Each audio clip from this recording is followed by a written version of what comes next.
Back then, none of the studios were actually soundproof. So you could always hear what the others were working on.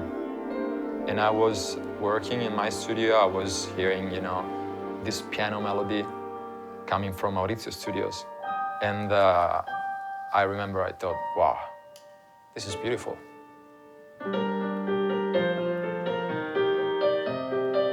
When I first heard the melody, it was a piano melody, but it was really hard to imagine where it would fit. And Massimo goes, we're gonna make a dance track out of it. And then we turned on the radio and the song was there. That's when it really blew up. It was like, bang.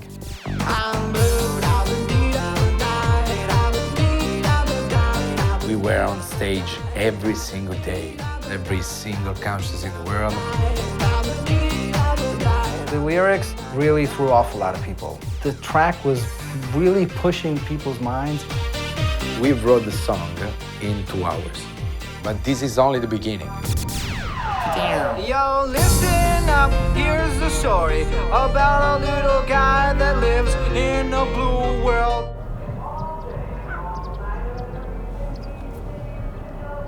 Like him, inside and outside. That's me. Can you believe it? With the mesh, with this kind of eyes, unbelievable. The first time I met music was when I was 5 years old. So for me, music was always part of my life.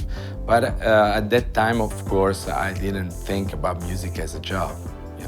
It was only something like a sport, like I play soccer and I play piano, always playing. The first time I know something about BlissCo, I was 18 and they were looking for guys like me. And that's when I first met Gabry. We're headed to the BlissCo studios. So this is where a great part of the magic happened.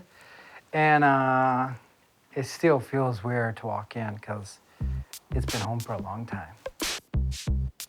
BlissCo was and is a big studio, and you had different kind of people working in it. There were musicians, singers, producers, DJs, mainly to produce dance tracks that would end up on compilations and somehow create artists that would play the tracks live, if it really worked out. At the age of about 11, I moved from Brooklyn to Sicily. But the singing process came in a little bit later. I was a George Michael fan when I was a kid. And I was listening to Careless Whisper, so I was like 17 back then. And I came into Turin for a vacation. I said, the only thing I want to see is a music instrument store. And I started talking to this guy, and he goes, well, what kind of music do you produce? And I was like, you're not going to believe it. I have a tape with my song on it. So he picks up the phone. He calls Massimo Gabry, and he says, I got someone here I think you could be interested in.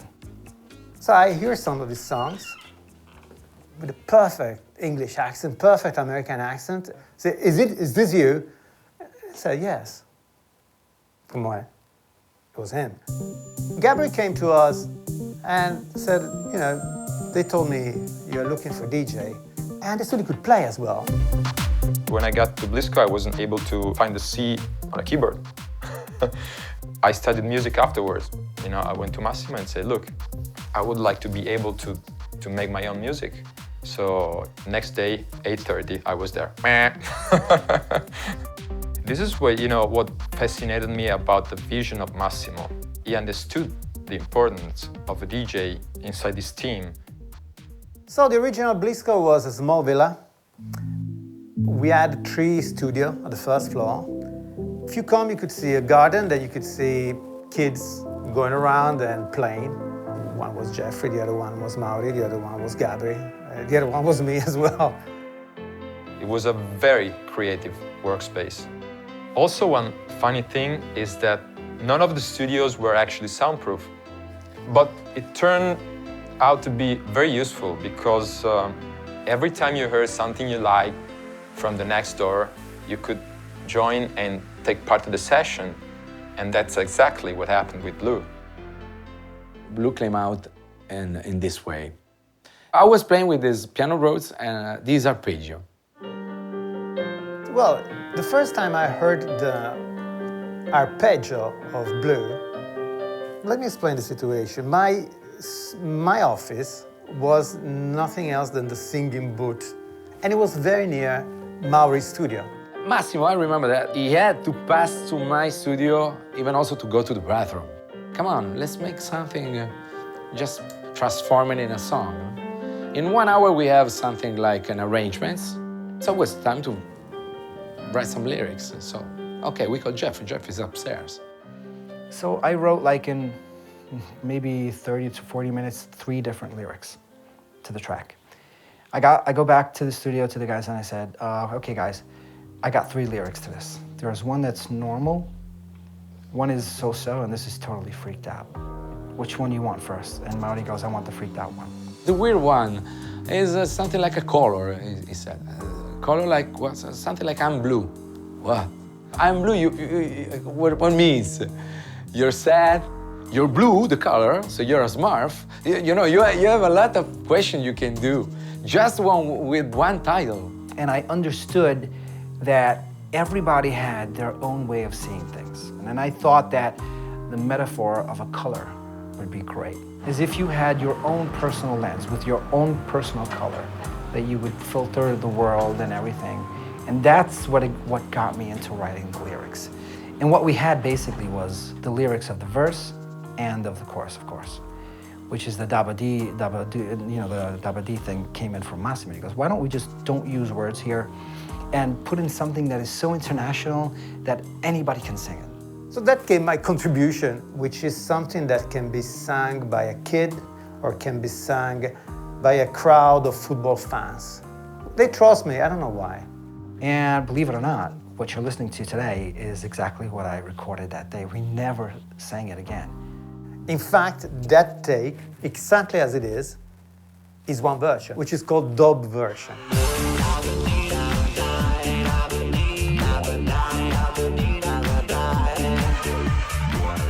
Then another version came out, which was a little bit more elaborated, which was called Glamour Cart. If you listen to the Glamour mix, you can notice that many things are already there. It was the version that inspired me for many other things that I put in on the main mix.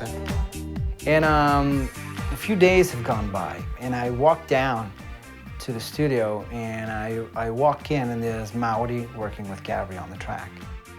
The first time I heard Blue, it wasn't Blue yet. One day I was downstairs and I was listening to the track, and I thought, the arrangement is wrong. So I said, hey guys, I have a different, vision on how this should sound. I would like to work on it. Me and Gabry worked together at the end of the production of the main version, but I don't remember exactly what he puts. It was some little decision in the arrangements probably. But if I have to tell, if you ask me about what he puts that wasn't in the tracks, I'm sorry, but I don't remember. We sat down together in the studio, listening to references, sampling sounds. It was like 2 days in the studio. Gabry put his hands with Maury, and it came out the version that actually everybody knows as Blue. I'm blue, we got the old session of Blue, the original one, and the original version was something like 15 tracks. Like this. And then comes the percussion, for example, which was a clap and a hat, nothing else. So this is the rhythm section of Blue, three elements. And the vocals are Jeffrey, vocals plus vocoder. That year, in 1998, Cher had released this beautiful song called Believe. And it has this peculiar effect on her voice. Do you believe in love? were like, oh my God, how can we recreate this effect? Problem is that we didn't quite get there because it was the wrong effect, you know. What Cher had used was an auto-tune. We call it vocoder, but it's not a vocoder, as I told you. It was an harmonizer playing with a MIDI keyboard the voice of Gabry. You can notice that the piano do the same kind of stuff as the vocal. Not this one, but this one. And if you listen to the vocal, it's a little bit unnatural. If you listen to the verse, I have a blue house with a blue window. this is the real voice of Jeff. Blue is the color. Just here, okay? It was a choice, it was an artistic choice. When we were done, we were so happy about the result and so excited, so we wanted to test it live. So we go to this club, we play the track, and it was a disaster. Oh my God. It emptied the dance floor. It was, you know, as if I screamed to the microphone, hey people, go to the bar, drinks are free. So I remember we looked at each other and say, okay, let's move to the next one. We pressed 1,000 vinyls, and it was a flop. We sold barely 200. Blue was too pop for the dance floor and too dance for the radios. It was in the middle. It was in the fucking middle. Luckily, after some time, it turned out to be also its greatest power. It was spring '99. Blue was out in the stores. Nothing was happening. So personally, I moved on to producing a lot of stuff. You would end up forgetting about it. And a friend of mine from Sicily called me and he says, oh, I got your track, Blue, and I'm playing it. I was like, Blue what? I couldn't remember the track. He goes, man, when I play this, when the chorus kicks in, people start jumping all over the place. It gets to radio DJ, and it was the 1st of April, 1999. I cannot forget it. That's when it really blew up. It was like bang.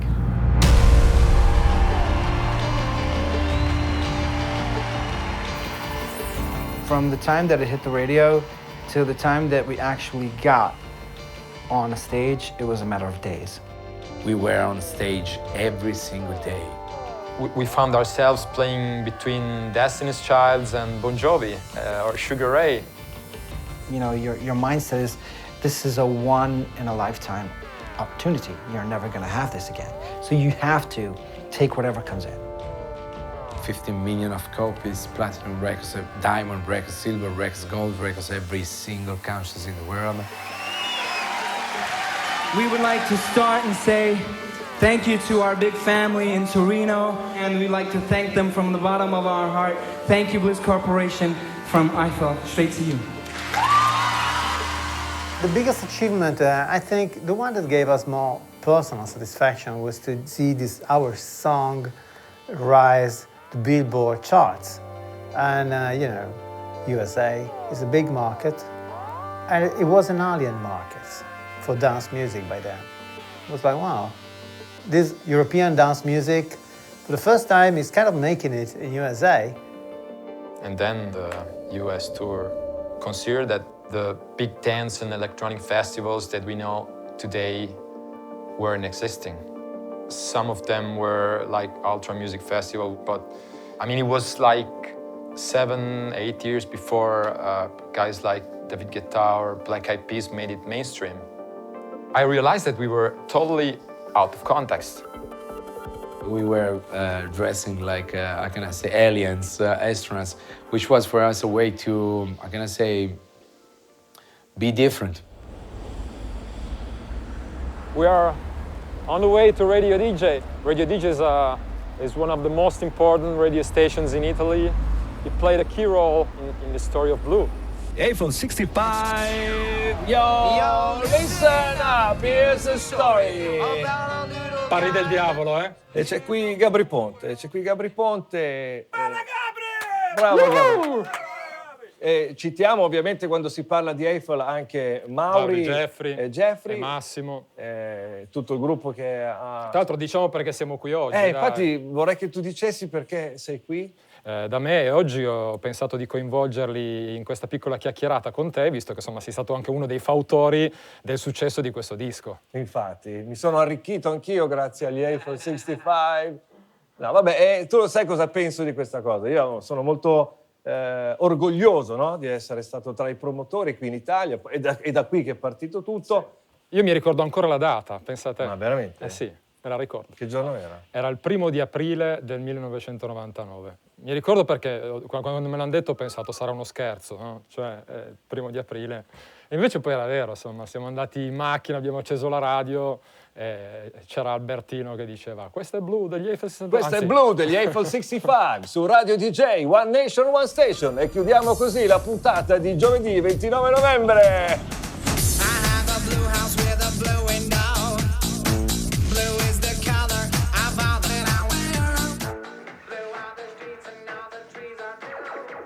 As you can tell in the video, I'm freezed and taken away, and as being freezed, I don't know what's going on. So it's like me playing and all of a sudden just waking up, and there's a whole bunch of aliens dancing and waving their hands at me.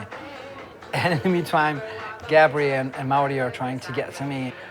We were just reflecting on what, at the time, were the video games we were playing, you know, Metal Gear Solid or stuff like that.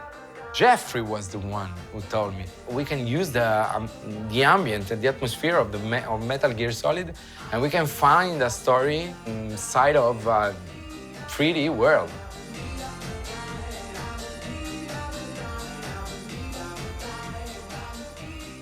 I never read the comments, actually.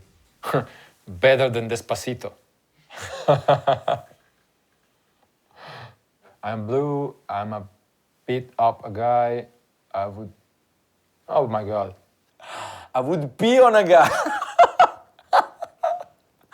I will need an apple pie. This one is it's very fun. You know, this Ba Dee Ba Dee, we didn't put the words, and every single person in the world put some words in the nonsense melody.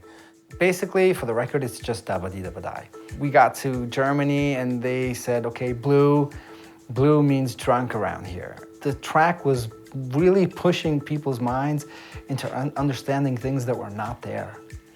And in England, they said, why are you writing that someone is sad? I'm not writing anybody sad. One guy came up to me and says, do you really say, if I was green, I would die? He said, yo, dude, the name of the track is Blue. And why the hell would I sing if I was green, I would die? Grazie Gabry, ti voglio bene. Ciao. Ma mi hanno detto una roba che fa molto ridere degli Eiffel, che fanno le serate insieme ma ognuno mangia per i cazzi suoi, non si parlano, discutono molto. Proprio lavoro, eh? Proprio lavoro. Peccato. C'è un motivo se ho fatto le scelte che ho fatto. Peccato. Vabbè, dai. Non è come un matrimonio, è difficile andare d'accordo. Well, you know, you have to see a band like a family. And obviously you can't always be, you know, happy, you can't always get along together. In 2003, 2004, we were losing a lot of money.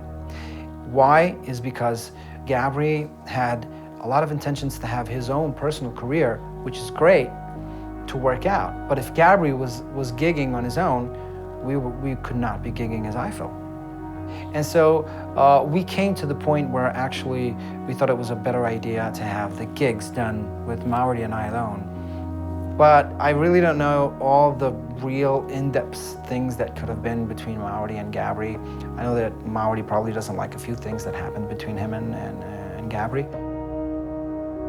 You know, we got together by chance, by total chance.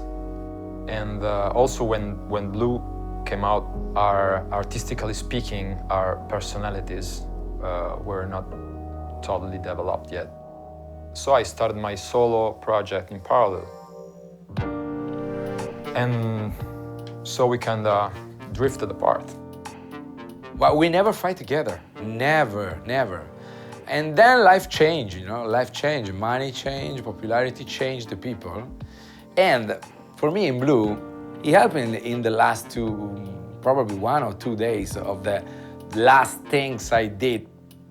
If I have to tell you one details that I remember that he changed in the version, I don't remember. I wrote Blue with Jeffrey and Massimo. So we are the fathers of that song. I never thought I was the father of the song, of course. On the other side, if you take a look at the first record of Blue, and I mean, with the original credits, it bears my name. So, I mean, it must be a reason why. Maybe after some time, you know, somebody tends to forget some things, you know, 20 years have passed, but the truth is that Eiffel, not only Blue, but Eiffel was always a teamwork. This has to be remembered. We did something very big together. This is what I believe. I'm not, you know, focused on who did what. I know exactly what I did, and I'm very proud of it. He has a good career. He's famous here in Italy. He got a lot of TV shows. He could be proud of himself for what he does. I'm more focused on having my music more famous than me.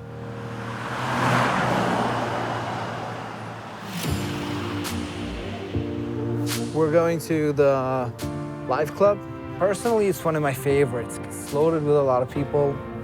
I think that the good thing about doing it now compared to back then is that our music has passed generations through generations. You know, passing it on to their kids. And it feels like Blue just came out.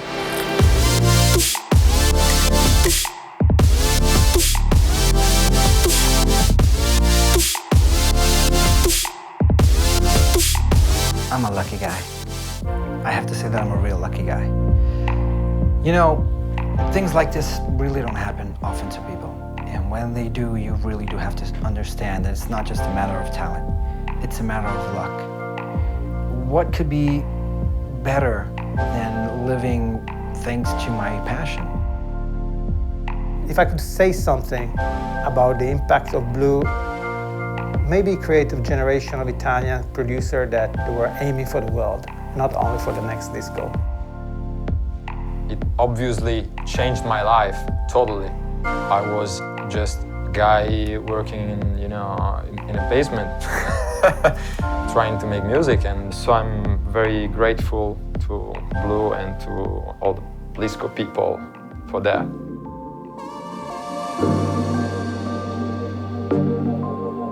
Blue changed my life in so many ways. First of all, it makes me proud of myself.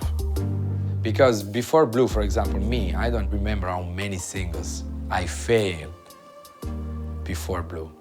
And you have to mention them to understand why people like me, Jeffrey and Massimo, can write a song in 2 hours.